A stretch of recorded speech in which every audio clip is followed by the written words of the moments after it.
ರೇಣುಕಾಸ್ವಾಮಿ ಕೊಲೆ ಕುರಿತಂತೆ ಮತ್ತಷ್ಟು ಸ್ಫೋಟಕ ಮಾಹಿತಿ ಲಭ್ಯವಾಗ್ತಾ ಇದೆ. ಜೂನ್ 8ರಂದು ಪಟ್ಟಣಗೆರೆ ಶೆಡ್ನಲ್ಲೇ ರೇಣುಕಾಸ್ವಾಮಿ ಕೊಲೆಯಾಗಿದೆ. ಶೆಡ್ನಲ್ಲಿ ಮಾರಣಾಂತಿಕವಾಗಿ ಹಲ್ಲೆ ಮಾಡಿತ್ತು ದರ್ಶನ್ ಅಂಡ್ ಗ್ಯಾಂಗ್. ಮನಸೋ ಇಚ್ಛೆ ಹಲ್ಲೆಗೈದು ಊಟ ತಿನ್ನಿಸಿ ಮತ್ತೆ ಹಲ್ಲೆ ಮಾಡಿದ್ದಾರೆ. ದರ್ಶನ್ ಅಂಡ್ ಗ್ಯಾಂಗ್ನ ಮತ್ತಷ್ಟು ಕ್ರೌರ್ಯ ಬಯಲಾಗಿದೆ. ಅಂದರೆ ಇವರು ಫಸ್ಟೆಲ್ಲ ಚೆನ್ನಾಗಿ ರಿಪೇರಿ ಮಾಡಿ ಆತ ಸುಸ್ತಾದಾಗ ಆತನಿಗೆ ಊಟ ಕೊಟ್ಟು ಮತ್ತೆ ಹೊಡೆದಿದ್ದಾರೆ.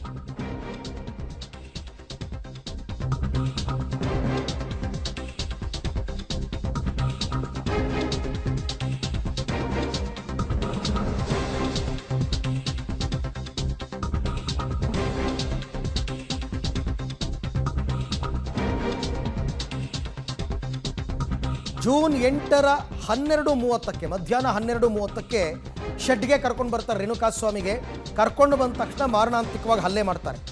ದರ್ಶನ್ ಶೆಡ್ಗೆ ಬರುವ ಮುನ್ನ ರೇಣುಕಾಸ್ವಾಮಿಗೆ ಊಟವನ್ನು ಕೊಟ್ಟಿರ್ತಾರೆ. ಸಂಜೆ 4:30ರಿಂದ 5 ಗಂಟೆ ಆಸುಪಾಸಿನಲ್ಲಿ ಊಟವನ್ನು ಕೊಟ್ಟಿದ್ರು ಇವರು ಅಂತ ಗೊತ್ತಾಗಿದೆ. ಎಷ್ಟು ಗಂಟೆಗೆ ಸಾವು ಸಂಭವಿಸಿದೆ ಅಂತ ತಿಳಿಯೋದಕ್ಕೆ ಪರೀಕ್ಷೆಗಿಳಿತಾರೆ ಪೊಲೀಸರು. ಹೊಟ್ಟೆ ಒಳಗಿನ ಊಟದ ಜೀರ್ಣಕ್ರಿಯೆ ಬಗ್ಗೆ ಸ್ಪಷ್ಟನೆ ತೆಗೆದುಕೊಳ್ಳೋದಕ್ಕೆ ತೀರ್ಮಾನ. ಆದರೆ 12:30 ಶೆಡ್ಗೆ ಬಂದವನಿಗೆ ಥಳಿಸಿ ಸಂಜೆ ಊಟ ಕೊಟ್ರ, ಸಾಯಂಕಾಲ 4:15ರಿಂದ 5 ಗಂಟೆ ತನಕ ಊಟ ನೀಡಿರೋ ಬಗ್ಗೆ ತನಿಖೆಯಲ್ಲಿ ಕೂಡ ಬಯಲಾಗಿದೆ.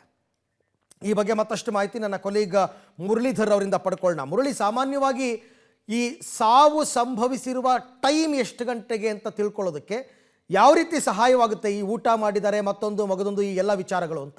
ಖಂಡಿತವಾಗಿಯೂ ಅರವಿಂದ್, ಯಾಕೆಂದ್ರೆ ದರ್ಶನ್ ಅವರ ಗ್ಯಾಂಗ್ ಏನಿತ್ತು ಆ ಗ್ಯಾಂಗ್ನ ಕ್ರೌರ್ಯ ಯಾವ ರೀತಿ ಇತ್ತು ಅನ್ನೋದಕ್ಕೆ ಇದೊಂದು ಮತ್ತೊಂದು ಉದಾಹರಣೆ. ಯಾಕೆಂದ್ರೆ ಸರಿಸುಮಾರು 12:30 1 ಗಂಟೆ ಆಸುಪಾಸಿನಲ್ಲಿ ರೇಣುಕಾಸ್ವಾಮಿಯನ್ನ ಶೆಡ್ಗೆ ಚಿತ್ರದುರ್ಗದಿಂದ ಕರ್ಕೊಂಡು ಬರ್ತಾರೆ. ಕರ್ಕೊಂಡು ಬಂದು ಆತನ ಮೇಲೆ ಮಾರಣಾಂತಿಕವಾಗಿ ಹಲ್ಲೆಯನ್ನ ಮಾಡ್ತಾರೆ. ಯಾಕಂದ್ರೆ ಆತನ ಮೃತದೇಹವನ್ನು ನೋಡಿದ ಸಂದರ್ಭದಲ್ಲಿ ಆತನ ಮೈ ಮೇಲೆ ಮತ್ತು ಆತನ ಮರ್ಮಾಂಗದ ಮೇಲೆ ಯಾವ ರೀತಿಯಲ್ಲಿ ಹಲ್ಲೆಗಳಾಗಿತ್ತು ಅನ್ನೋದ್ರ ಬಗ್ಗೆ ಸ್ಪಷ್ಟನೆಗಳು ಗೊತ್ತಿರುವಂಥದ್ದು.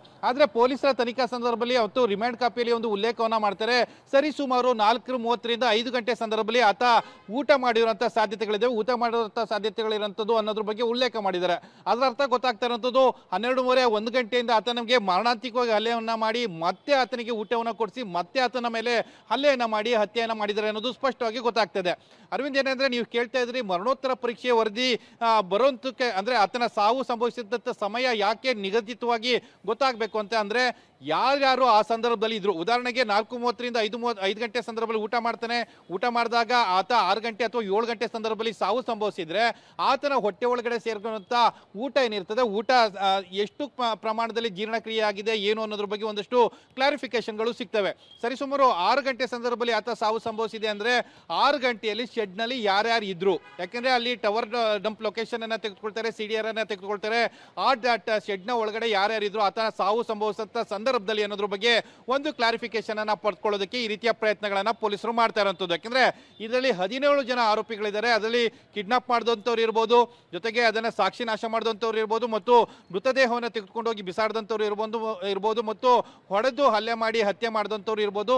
ಅದರಲ್ಲಿ ಯಾರ್ಯಾರು ಯಾವ್ಯಾವ ಪಾತ್ರವನ್ನ ನಿರ್ವಹಿಸಿದ್ದಾರೆ ಏನು ಅನ್ನೋದ್ರ ಬಗ್ಗೆ ಒಂದಷ್ಟು ಕ್ಲಾರಿಫಿಕೇಶನ್ ಅನ್ನ ತೆಗೆದುಕೊಳ್ಳೋಕೆ ಇದೊಂದು ನಿಖರವಾದ ಸಮಯ ಅಂದ್ರೆ ಯಾವ ಸಂದರ್ಭದಲ್ಲಿ ಆಗಿದೆ ಅನ್ನೋದ್ರ ಬಗ್ಗೆ ಒಂದಷ್ಟು ಕ್ಲಾರಿಫಿಕೇಶನ್ ತೆಗೆದುಕೊಳ್ಳೋದಕ್ಕೆ ಈ ರೀತಿಯ ಪ್ರಯತ್ನಗಳನ್ನ ಮಾಡ್ತಾ ಇರುವಂತದ್ದು. ಥ್ಯಾಂಕ್ ಯು ಮುರಳಿ, ತಮ್ಮ ಎಲ್ಲ ಮಾಹಿತಿಗಾಗಿ. ಒಟ್ಟಾರೆ ಇವಾಗ ಪೊಲೀಸರು ಚಾರ್ಜ್ ಶೀಟ್ ಅದನ್ನು ಉಲ್ಲೇಖ ಮಾಡಬೇಕಾಗುತ್ತೆ. ಸಾವು ಎಷ್ಟು ಗಂಟೆಗೆ ಸಂಭವಿಸ್ತು, ಆ ಸಾವು ಸಂಭವಿಸಿದ ಸಮಯದಲ್ಲಿ ಶೆಡ್ನಲ್ಲಿ ಯಾರ್ಯಾರಿದ್ರು ಅವರೆಲ್ಲ ಕೊಲೆ ಆರೋಪಿಗಳಾಗ್ತಾರೆ. ಸೊ ಹಾಗಾಗಿ ಅದನ್ನು ಎಕ್ಸಾಕ್ಟಾಗಿ ಇವರು ಮೆನ್ಷನ್ ಮಾಡಬೇಕಾಗುತ್ತೆ. ಹಾಗಾಗಿ ಅವರು ಊಟ ಜೀರ್ಣಕ್ರಿಯೆ ಎಷ್ಟು ಗಂಟೆಗೆ ಊಟ ಕೊಟ್ಟಿದ್ರು ಏನು ಎತ್ತ ಇವೆಲ್ಲ ತಿಳ್ಕೊಳ್ಳುವಂತಹ ಪ್ರಯತ್ನವನ್ನು ಮಾಡ್ತಾರೆ. ನೋಡಿ, ಈ ಪ್ರಕರಣದಲ್ಲಿ ರೇಣುಕಾಸ್ವಾಮಿಯ ಸಾವು ಎಷ್ಟು ಗಂಟೆಗೆ ಸಂಭವಿಸಿದೆ ಅಂತಕ್ಕಂಥದ್ದನ್ನು ಫಾರೆನ್ಸಿಕ್ ಲ್ಯಾಬೊರೇಟರಿ ಅವರು ಎಕ್ಸಾಕ್ಟಾಗಿ ಹೇಳ್ತಾರೆ. ಫಾರೆನ್ಸಿಕ್ ತಜ್ಞರಿಂದ ಮರಣೋತ್ತರ ಪರೀಕ್ಷೆಯ ವರದಿಯಲ್ಲಿ ಉಲ್ಲೇಖ ಆಗಿದೆ.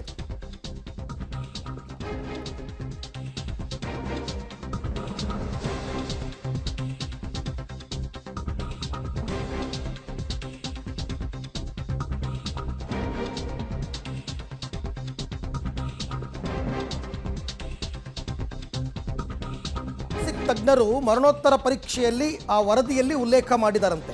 ರೇಣುಕಾಸ್ವಾಮಿ ಹೊಟ್ಟೆಯಲ್ಲಿ ಆಹಾರ ಇತ್ತು ಅಂತ ದೃಢಪಡಿಸಿದ್ದಾರೆ. ಸಂಜೆ 5:30ರಿಂದ 6 ಗಂಟೆ ಆಸುಪಾಸಿನಲ್ಲಿ ಸಾವು ಸಂಭವಿಸಿದೆ ಅಂತ ಪಬ್ಲಿಕ್ ಟಿವಿಗೆ ಫಾರೆನ್ಸಿಕ್ ವೈದ್ಯರು ಕೊಟ್ಟಿರ್ತಕ್ಕಂಥ ಮಾಹಿತಿ. ಬಹಳ ವೆರಿ ಇಂಪಾರ್ಟೆಂಟ್ ಮ್ಯಾಟ್ರ್ ಇದು. 5:30ರಿಂದ 6 ಗಂಟೆ ಡೆತ್ ಆಗಿರ್ತಕ್ಕಂಥದ್ದು.